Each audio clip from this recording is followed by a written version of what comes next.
like everyone to take their student handbooks and open to pages 11 and 12. They're pretty easy to find because they're right in the very middle of your student handbook.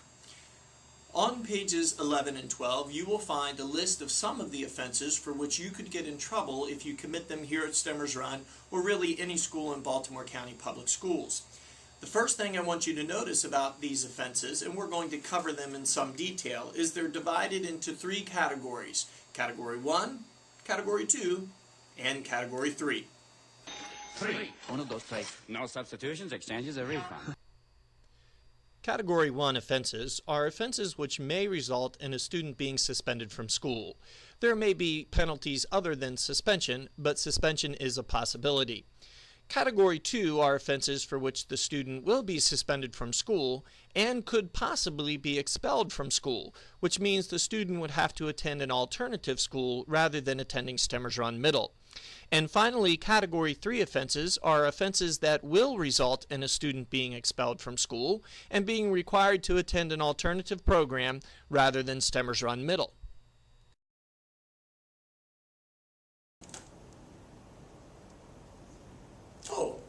Hello everyone.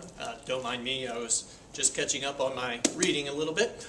I want to talk to you for a minute about Category 1 offenses, the ones that at least are most common here at Stemmers Run Middle School.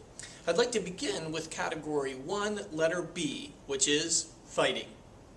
Listen, the first thing to understand about getting into a fight here at Stemmers Run Middle School is this. If you do get into a fight, you're going to be suspended from school. But Mr. Kearns, what if I didn't start it?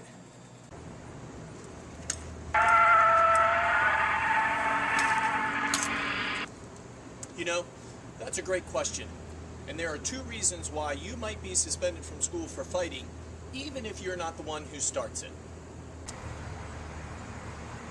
You know, the number one reason why students get suspended, even when they don't start the fight, is because I'm convinced most students see it coming from about a mile away, and they choose to embrace the conflict anyway.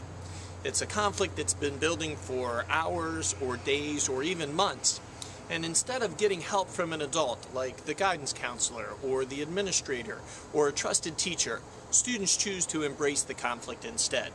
So if you have opportunities to avoid the conflict and you don't take advantage of those opportunities, then often you'll get suspended even if you aren't the one who actually starts the fight. But the second reason is this. It's a matter of definitions. If someone hits you and then you hit them back, that's not self-defense. That's retaliation. Offenses C through G all relate to your attendance, either being in school or in your classes, or being in school and in your classes on time. Here's the deal. You got to get to school on time, and you got to get to class on time. It's that simple. Disrespect and insubordination in Category 1 are letters J through P. What I'd like you to notice first of all is that all of them, except for the last one, have to do with refusing to do something. For example, letter J is refusing to follow a direction from a staff member. Letter K is harassment, which is refusing to leave someone alone by continuing to call them or make comments or pass notes to them that they don't want to hear or receive. Letter L is refusing to cooperate with school rules. Letter N, refusing to cooperate with bus rules. Letter N, refusing to do assigned work. And letter O, refusing to serve detention. Look, ladies and gentlemen, here's the bottom line. When you are in school, you do not have the right to say no when an adult gives you a direction, whatever that direction might be. Good God in heaven, there are just so very many ways for me to say this to you.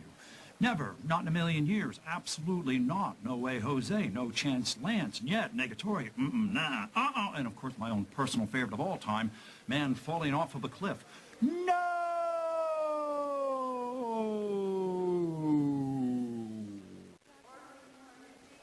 Oh, Dr. Cox? And offense Category 1, letter P, using obscene or abusive language.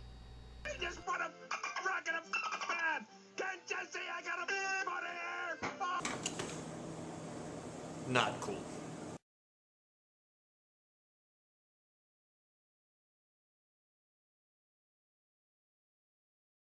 Category 1, letter R, prohibits academic dishonesty.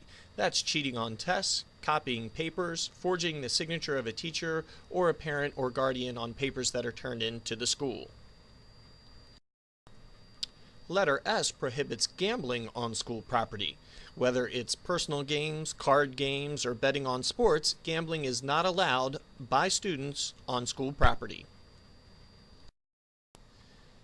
Letter T prohibits the unauthorized sale or distribution in school of items, goods, or services that aren't related to the operation of the school itself.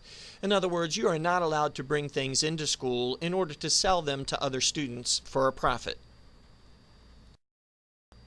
And finally, letter U prohibits the use of electronic communication devices such as cell phones during the course of the school day, unless you are doing it under the direction of a staff member for instructional purposes or for some other reason that they have directed.